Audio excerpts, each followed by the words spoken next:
Hello friends, welcome back to wings a Quran. दोस्तों, जैसा कि मैंने लास्ट वीडियो में आपको कहा था कि नेक्स्ट वीडियो में मैं आपके लिए एमसीक्यूज़ के क्वेश्चंस लेके आ रहा हूं, तो आज वो क्वेश्चंस लेके मैं आया हूं। दोस्तों, थोड़ी देर के लिए मैं स्क्रीन से हट रहा हूं ताकि आप इसका स्क्रीनशॉट ले सकें और फिर आप ऐसा करें, स्क्रीनशॉट लेने के बाद मेरा वीडियो बंद कर दें, इन क्वेश्चंस को खुद सॉल्व करें और वापस आके फिर जो मैं आंसर्स यहाँ पे दे रहा हूँ उनके साथ आप मैच करें, देखें आपके कितने आंसर सही और कितने गलत हैं। तो चलिए, थोड़ी देर के लिए मैं यहाँ से हट रहा हूँ।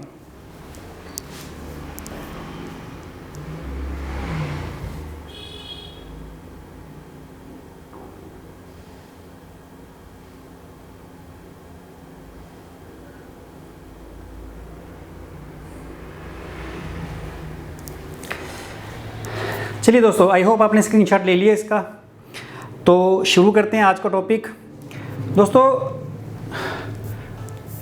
जो हमारा फर्स्ट एमसीक्यूज़ का क्वेश्चन है उसमें कहा है point out the correct accounting equation. अगर आपको ये ब्लर दिख रहा है, साफ दिखाई नहीं दे रहा, तो मैं बोल भी रहा हूँ, आप चाहें तो उसको कॉपी पे नोट भी कर सकते हैं।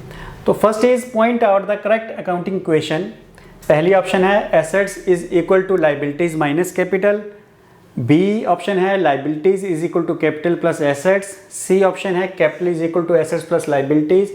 And D option is liabilities is equal to assets minus capital. चलिए दोस्तों, इस अकाउंटिंग क्वेश्चन को सॉल्व करके देखते हैं। तो दोस्तों, एसेट्स इज इक्वल टू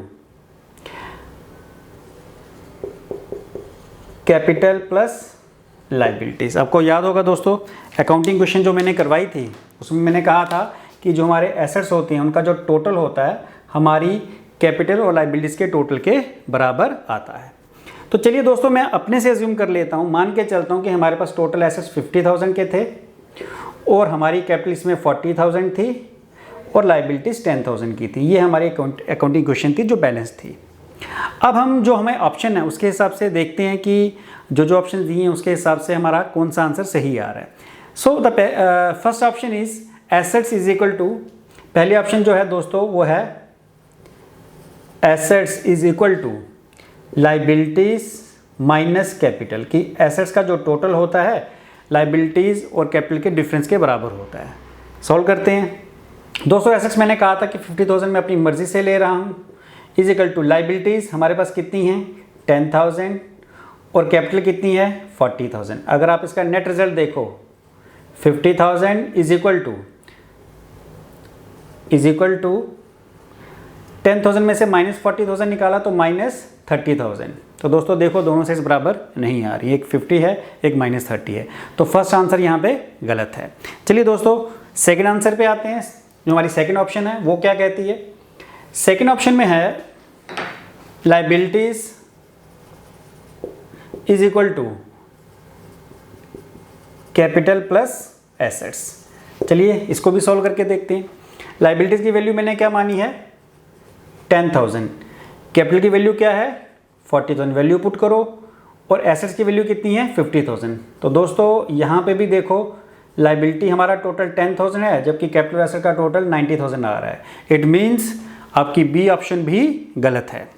चलिए दोस्तों, थर्ड ऑप्शन पे आते हैं और थर्ड ऑप्शन हमें क्या कह रही है? थर्ड ऑप्शन कह रही है capital is equal to, C option क्या कह रही है? Capital is equal to assets plus liabilities. इसको भी सॉल्व करके देख लेते हैं। तो कैपिटल हमारी कितनी कैपिटल थी 40,000 इज इक्वल टू एसेट्स हमारे पास कितने हैं 50,000 और लाइबिलिटीज कितनी है 10,000। तो दोस्तों यहाँ पे भी देखो, ये 40,000 है और ये 60,000। आपका एसेट्स का टोटल 40 और कैपिटल का टोटल 40,000 और एसेट्स प्लस लाइबिलिटीज का टोटल 60,000। तो दोनों टोटल बराबर नहीं है। इट मीन्स आपका सी पार्ट भी गलत है। चलिए दोस्तों, डी पार्ट देखते हैं वो क्या कह रहा है। डी पार्ट कहता है liabilities is equal to assets minus capital, कि हमारी जो लाइबिलिटीज हैं वो एसेट्स और कैपिटल के डिफरेंस के बराबर होंगी। देखते हैं करके। लाइबिलिटीज दोस्तों कितनी थी 10,000, एसेट्स कितने थे हमारे पास 50,000 और कैपिटल कितनी थी 40,000। तो दोस्तों देखो ये 10,000, 50 में से 40 गए तो ये भी कितना 10,000, आगे दोनों साइड बराबर। So the right answer here is part D, यानी liabilities is equal to assets minus capital. चलिए दोस्तों नेक्स्ट इज अगला पार्ट जो है ये कहता है ए बिजनेस हैज एसेट्स ऑफ ₹50,000। एक बिजनेस के जो एसेट्स हैं वो 50,000 के हैं एंड लाइबिलिटीज ऑफ ₹10,000, और उस बिजनेस की लाइबिलिटीज 10,000 की हैं। What is the amount of capital, बताओ उसकी कैपिटल कितनी होगी। चलिए दोस्तों अकाउंटिंग क्वेश्चन तो आपको पता ही है कि assets is equal to capital plus liabilities, value put कर लेते हैं वहाँ से। तो वो कह रहा है कि एसेट्स हैं 50,000 के, कैपिटल हमें फाइंड आउट करनी है तो इसको हम एज इट इज़ ही रहने देंगे, और लाइबिलिटीज़ के लिए कह रहा है कि वो 10,000 की हैं। तो दोस्तों इसको सॉल्व कर लेते हैं। 50,000 है, यहाँ पे 10,000 इक्वल टू के इस तरफ आ जाएगा तो माइनस हो जाएगा, इज इक्वल टू क्या हो गया कैपिटल। तो 50 में से 10,000 माइनस कर लिया, कितना बचा 40,000, ये 40,000 हमारी क्या हो जाएगी capital. So the right answer is 40,000 यानी सी पार्ट। तो ये पहले बाकी 3 आंसर गलत हैं इसके। चलिए next is capital will reduce by purchase of goods on credit. कहता है कैपिटल कब रिड्यूस होती है, the option is purchase of goods on credit, जब हम गुड्स क्रेडिट पे खरीदते हैं, उधार पे कोई चीज़ खरीदते हैं। बी पार्ट कहता है selling the goods for cash, जब हम कोई गुड्स कैश में बेचते हैं। सी पार्ट कहता है furniture purchase for personal use, जब हमने फर्नीचर को अपने पर्सनल यूज़ के लिए ख़रीदा।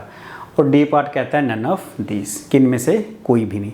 दोस्तों मैंने बताया था कि हमारी कैपिटल कब डिक्रीज़ होती है, डिक्रीज़ और इंक्रीज़ के पीछे रीज़न बताए थे कि डिक्रीज़ कब होती है, जब कोई एक्सपेंस हो तब भी हमारी कैपिटल डिक्रीज़ होती है, जब हमें कोई लॉस हो तब भी हमारी कैपिटल डिक्रीज़ होती है, या फिर जब हम ड्राइंग्स करते हैं पर्सनल यूज़ के लिए। मैंने आपको बताया था पहले भी कि जब हम कोई पैसा बिज़नेस में इन्वेस्ट करते हैं, बिज़नेस में पैसा लगाते हैं, उसको हम क्या बोलते हैं कैपिटल। और जब उसी कैपिटल में से पैसा हम पर्सनल यूज़ के लिए निकालते हैं, पर्सनल यूज़ के लिए निकालने का मतलब हम अपने यूज़ के लिए निकाल रहे हैं, फिर उस पैसे से चाहे हम फर्नीचर खरीदें, चाहे हम गाड़ी खरीद लें, चाहे कुछ भी करें, उस पैसे का हमने पर्सनल यूज़ के लिए निकाला, बिज़नेस से वो पैसा गया तो डजेंट मैटर हम उस पैसे का क्या कर रहे हैं। लेकिन इन केस बिज़नेस से पैसा जाता है पर्सनल यूज़ के लिए तो उसको हम ड्राइंग्स बोलते हैं, तो वो हमारी कैपिटल को क्या करेगा रिड्यूस करेगा। तो देखो दोस्तों पहला आंसर हमारा क्यों गलत है, purchase of goods on credit. जब आप कोई गुड्स क्रेडिट पे खरीदते हो, तो ये मैंने आपको बताया था अपने लास्ट वीडियो में कि जब हम कोई चीज़ उधार पे खरीदते हैं तो गुड्स खरीदी, इसका मतलब आपका स्टॉक क्या हो जाएगा, स्टॉक का बैलेंस प्लस मतलब बढ़ जाएगा।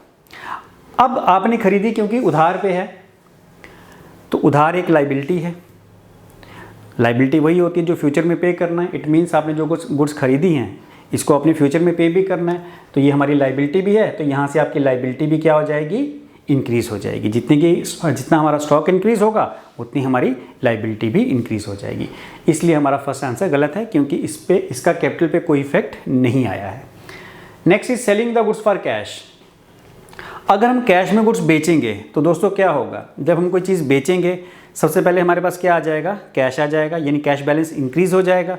अब क्योंकि हम गुड्स बेच रहे हैं और गुड्स का बैलेंस क्या हो जाएगा डिक्रीज़ हो जाएगा, क्योंकि गुड्स हमसे जा रही हैं तो गुड्स का बैलेंस यानी स्टॉक बैलेंस हमारा डिक्रीज़ हो जाएगा।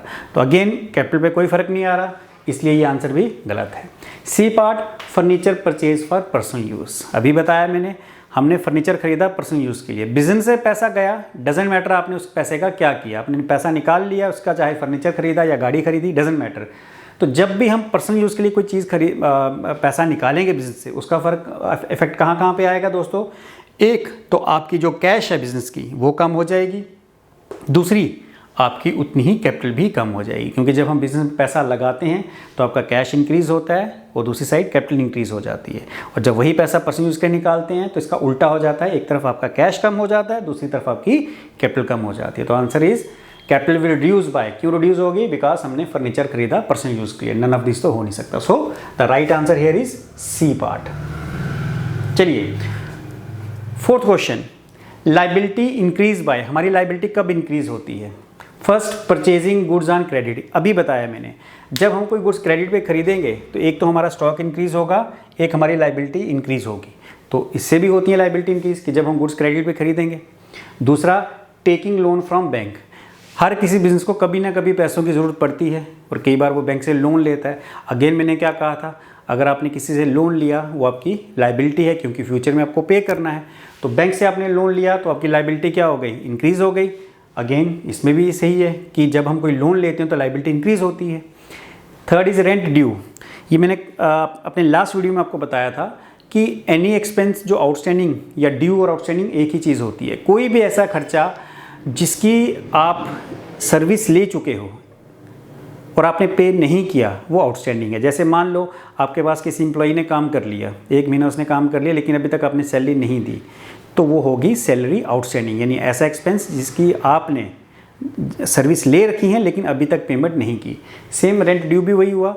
ये ऐसा रेंट, सपोज करो आपने एक शॉप किराए पे ले रखी है, आपने 1 महीना उसमें काम कर लिया लेकिन अभी तक रेंट नहीं दिया, तो रेंट आपका ड्यू हो गया। ड्यू मतलब outstanding.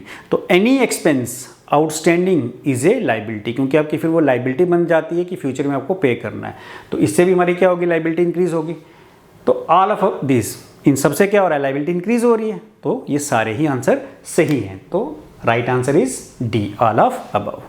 Next, withdrew by proprietor will reduce. Proprietor कहते हैं ओनर को, बिजनेस का जो ओनर होता है, मालिक होता है, उसको प्रोपराइटर कहते हैं।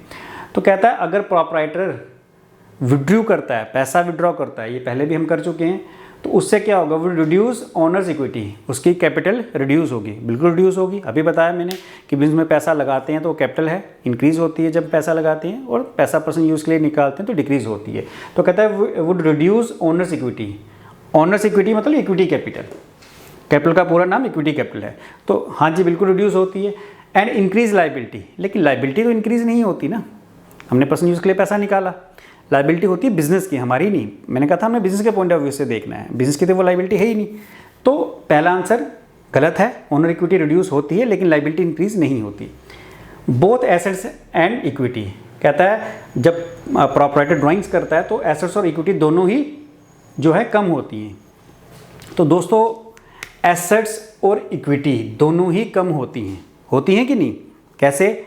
जब आपने पैसा विड्रॉ किया आपकी कैपिटल कम हो गई, और वहाँ दूसरी तरफ से हमारा क्या कम होता है, कैश। एसेट्स में से कैश कम होता है, तो कैश हमारा एसेट है, तो एसेट्स भी हमारे कम होते हैं और इक्विटी भी कम होती है। सो राइट आंसर इज बी।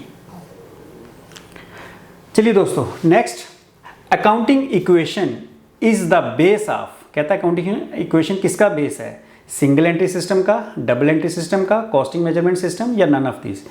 ये तो आपको आता होगा दोस्तों। हम क्या कर रहे हैं अकाउंटिंग इक्वेशन में, क्या कर रहे हैं, एक ट्रांजैक्शन को 2 जगह लिख रहे हैं, कहीं पे प्लस कर रहे हैं, कहीं पे माइनस, या दोनों जगह माइनस कर रहे हैं। तो यानी एक ट्रांजैक्शन 2 जगह लिख रहे हैं, वो चाहे हम प्लस कर रहे हैं या फिर माइनस। तो सिंगल एंट्री हो गया कि जब एक ट्रांजैक्शन एक ही जगह लिखते हो आप। तो ऐसा तो हो नहीं रहा, अकाउंटिंग इक्वेशन में तो 2 जगह लिखना पड़ता है, क्योंकि 2 जगह लिखेंगे तभी तो हमारी जो इक्वेशन है वो बैलेंस होगी। तो फर्स्ट आंसर हमारा गलत है। Double entry system is the right answer, क्योंकि डबल एंट्री पे काम करता है ये। एक ट्रांजैक्शन हम 2 जगह लिखते हैं, एक डेबिट और एक क्रेडिट। जैसे कैश आया, सपोज करो हमने गुड्स बेची, तो हमारे पास क्या आया, कैश आया और गुड्स गई, स्टॉक गया, तो दो जगह लिखी हमने, तो वो हो गया डबल एंट्री। तो right answer here is second, इसका B part.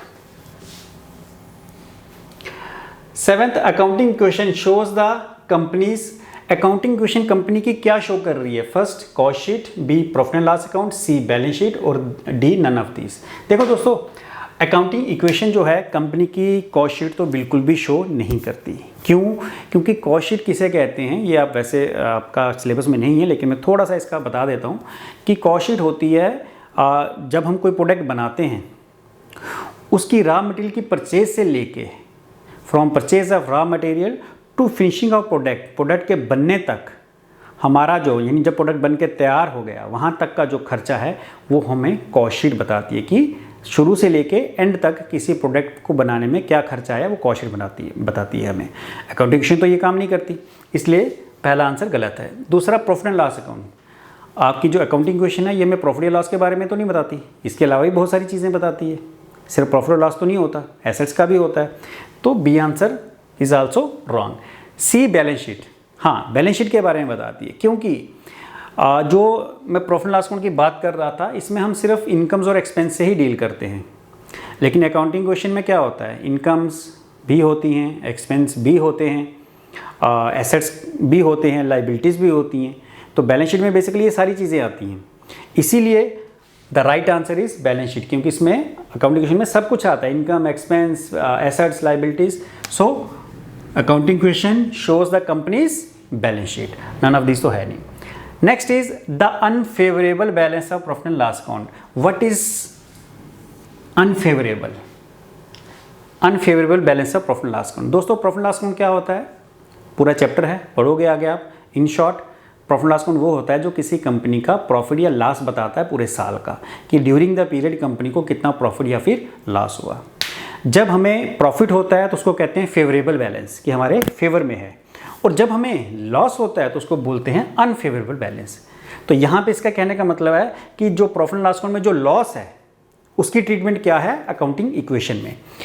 Added to liability, क्या लॉस को हम लाइबिलिटी में ऐड करते हैं अकाउंटिंग इक्वेशन में? बिल्कुल नहीं करते, क्योंकि हमारी लाइबिलिटी थोड़ी है, हमने किसी का पैसा थोड़ी देना है, वो तो हमारा लॉस है। तो फर्स्ट आंसर आपका गलत है। डिडक्ट फ्रॉम करंट एसेट्स, हमारे उससे करंट एसेट पे भी कोई फर्क नहीं पड़ रहा, हमारे एसेट्स थोड़ी डिक्रीज हो रहे हैं, हमारा तो लॉस हुआ है, एसेट्स में हमारा कोई फर्क नहीं पड़ रहा है। सब्ट्रैक्ट फ्रॉम कैपिटल, तो ये मैंने आपको पहले भी बताया था कि expenses, losses, capital, expenses, losses, incomes, gains, profit, इन सब की एडजस्टमेंट हमें कहाँ करनी होती है? कैपिटल में। तो लॉसेस हम कैपिटल में क्या करते हैं? डिडक्ट कर देते हैं, एक्सपेंस भी डिडक्ट करते हैं, तो सब्ट्रैक्ट फ्रॉम कैपिटल। तो right answer is C part. D part subtract from liability, liability से तो सब्ट्रैक्ट होता नहीं है, लॉस हम हमेशा ही कैपिटल में से ही निकालते हैं। Ninth, expense paid by business decrease. अगर कोई हम बिजनेस का एक्सपेंस पे करते हैं, जैसे मैंने कहा rent paid, salary paid, last video में बताया था, उससे क्या होगा? Expense paid by business decrease, हमारी कैश को डिक्रीज करेगी, ऑफ कोर्स करती है। जब हम एक्सपेंस पे करेंगे तो कैश में ही पे करेंगे, इट मीन्स हमारा कैश बैलेंस कम होगा। हमारी कैपिटल कम होगी, बिल्कुल होगी, ये मैंने बता चुका हूँ कि हमारी कैपिटल कब कब रिड्यूस होती है, आज बताइए, बड़ी बार बता दिया मैंने। बोथ ए एंड बी, दोनों ए और बी, हाँ दोनों से होता है। और डी नन ऑफ दिस, तो नन ऑफ दिस तो हो नहीं सकता, ये दोनों आंसर हैं, इसलिए आंसर रहेगा बोथ ए एंड बी। तो दोस्तों आज की आप चेक करो आपने कितने सही किए, कितने गलत किए। नेक्स्ट टॉपिक जो मैं लेके आऊँगा वो होगा ट्रायल बैलेंस पे। अभी एक टॉपिक इसके बीच लेजर भी है पोस्टिंग, बट वो लीस्ट इंपॉर्टेंट है, उसके एमसीक्यूज बहुत ही कम है। तो जो लीस्ट इंपॉर्टेंट है वो मैं आपको सारे एंड में करवाऊँगा, अभी मैं सिर्फ जो इंपॉर्टेंट टॉपिक है वो उठा रहा हूँ। तो नेक्स्ट टॉपिक जो होगा वो होगा ट्रायल बैलेंस पे। तो नेक्स्ट वीडियो में उसी पे लेके आऊँगा। आप तब तक पढ़िए, पिछला जो भी आपको मैंने करवाया है वो अच्छे से करिए, और वेट करिए मेरे नेक्स्ट वीडियो के लिए, जल्दी वो लेके आऊँगा। साथ ही साथ अगर आप मुझे फॉलो करना चाहते हैं इंस्टाग्राम पे या फिर फेसबुक पे, तो लिंक आपको डिस्क्रिप्शन में मिल जाएगा। और जो मेरा अपना चैनल है एकेडमिक, जिसमें मैं सिर्फ कॉमर्स से रिलेटेड 11th-12th वालों को पढ़ा रहा हूँ, उसको भी फॉलो कर सकते हैं, वहाँ पर भी आप सब्सक्राइब करिए। तो वह उसका आपको जो लोगो है अभी आपके सामने आ जाएगा एंड में, तो please KCJ Kiran commerce zone, वहाँ पे भी आप मुझे सब्सक्राइब कर सकते हैं। तो दोस्तों थैंक यू वेरी मच। आप तैयार रहिए नेक्स्ट चैप्टर के लिए, वो है ट्रायल बैलेंस। अगर आपके पास बुक्स हैं तो आप खुद भी पढ़ सकते हो उसको थोड़ा सा। Thank you guys, thank you very much.